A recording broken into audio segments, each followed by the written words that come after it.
নির্বাচন অনুষ্ঠিত হতে যাচ্ছে।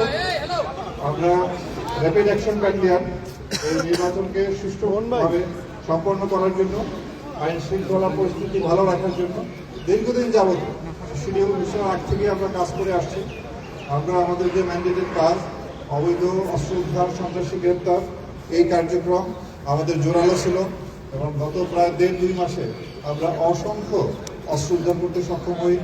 এবং গতকালকেও আমরা কুমিল্লা থেকে বিপুল সংখ্যক অস্ত্র উদ্ধার করি এবং আজকেও দেশের বিভিন্ন অঞ্চলে এই অস্ত্র উদ্ধার, বেশ কিছু অস্ত্র উদ্ধার হয়েছে। এবং আমাদের যে লক্ষ্য ছিল নির্বাচনকে সুষ্ঠু করার জন্য আইন শৃঙ্খলা পরিস্থিতি যেভাবে ভালো রাখা দরকার, যতটুকু ভালো রাখা দরকার সেইভাবে আমরা কাজ করে আসতেছি। তো আমরা এই পর্যন্ত আমরা একেবারে প্রাক নির্বাচন সময়ের একেবারে শেষ প্রান্তে, আগামীকালে নির্বাচন হতে যাচ্ছে। তো আমরা 3টা ফেজে ভাগ করেছিলাম: নির্বাচন পূর্ব সময়, নির্বাচনের দিন এবং নির্বাচন পরবর্তী সময়। তো নির্বাচন পূর্ব সময়টি আমরা ইনশাল্লাহ ভালোভাবেই সম্পন্ন করেছি, খুব ছোটোখাটো একটি ঘটনা ছাড়া। এখন আমাদের লক্ষ্য আজকের এই নির্বাচন পূর্ব বাকি সময়টা সুন্দরভাবে যাতে আইন শৃঙ্খলা পরিস্থিতি ভালো থাকে, সেই জন্য আমরা কাজ করে যাচ্ছি।